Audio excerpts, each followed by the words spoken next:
Okay વિદ્યાર્થી મિત્રો નમસ્કાર. ફરી પાછા નવા દાખલા સાથે મનીષ વિંજોડા આપની સમક્ષ હાજર થયો છે. મિત્રો વિદ્યાર્થી મિત્રો, આની અગાઉ પણ વિજ્ઞાનની કેટલીક આકૃતિ ટપકાની મદદથી, સાથિયાની મદદથી, હૃદય એ દોરવા માટે આપણે એક પ્રયત્ન કર્યો છે. મિત્રો તો તમે પણ એ થોડીક ટ્રીક અપનાવશો. વિજ્ઞાનમાં પણ નવી નવી ટ્રીકો અને ગણિતમાં પણ જુદી જુદી ટ્રીકો સાથે મનીષ વિંજોડા આપની સમક્ષ આવશે. મિત્રો આજે મિત્રો એક જે દાખલો છે થોડોક નવીન પ્રકારનો છે કે ભાઈ એના શૂન્યો ખાલી આપણે એનો પ્રકાર બરાબર, એના શૂન્યો કેવા હોય, ઋણ હોય, એક ધન અને એક ઋણ હોય છે. તો એ જવાબ મેં ટીક કર્યો છે. બંને ઋણ કઈ રીતે તમે બરાબર નક્કી કરી શકો. તો મિત્રો આ આપણી બહુપદી છે, જોઈએ શું કહે છે એમાં. અહીંયા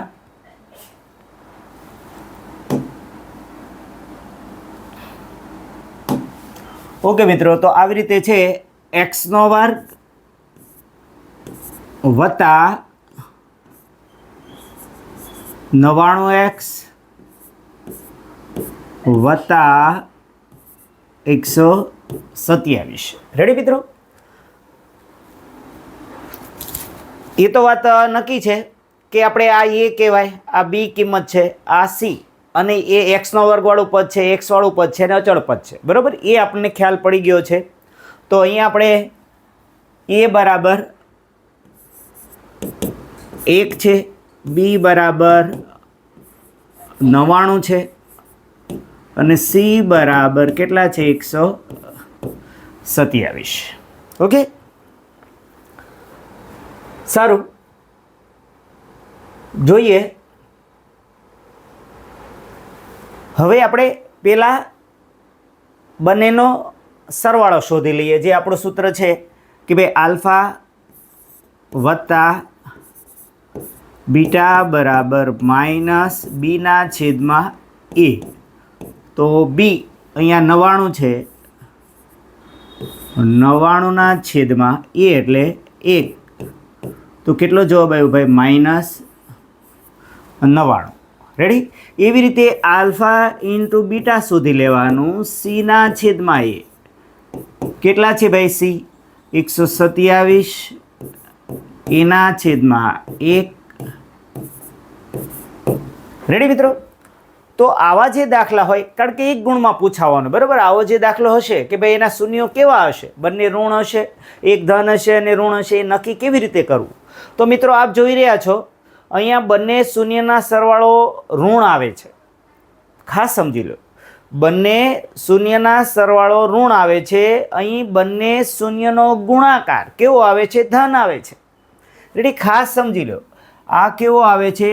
ગુણાકાર જે છે, ગુણાકાર. ગુણાકાર કેવો છે ભાઈ? ધન છે. અને સરવાળો કેવો છે ભાઈ? સરવાળો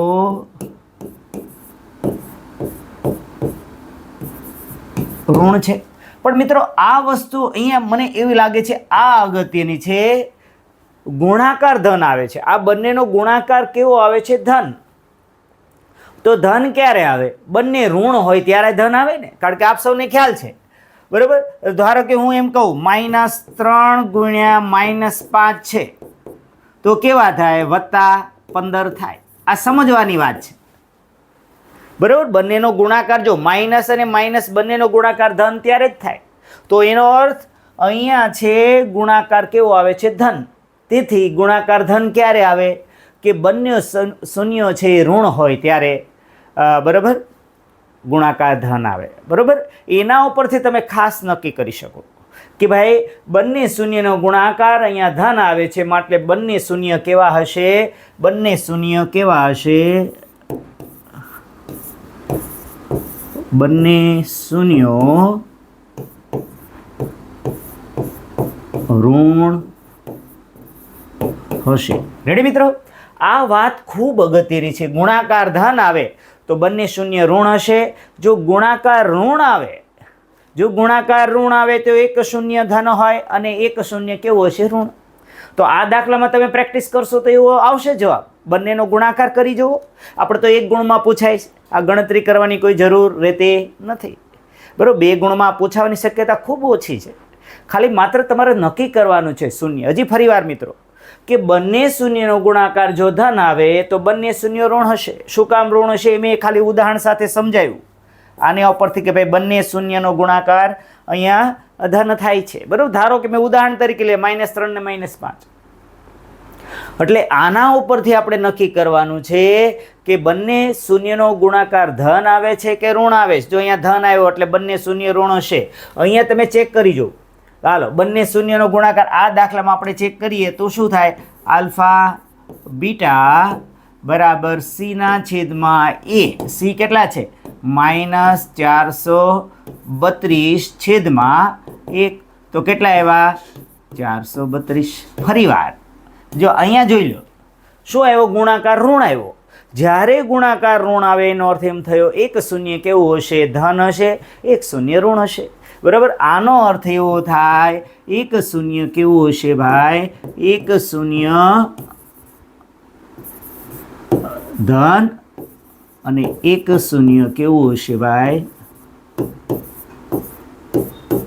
ઋણ હશે. રેડી મિત્રો? આ વાત દર વખતે એક ગુણ નક્કી કરવા માટે માત્ર તમારે ગુણાકાર શોધી લો તો પણ આ દાખલો એકદમ સરળ છે. બરાબર. આ તો મેં સમજૂતી માટે કે ભાઈ અહીંયા સરવાળો જો બંને કેવા હશે? ઋણ હશે. બરાબર.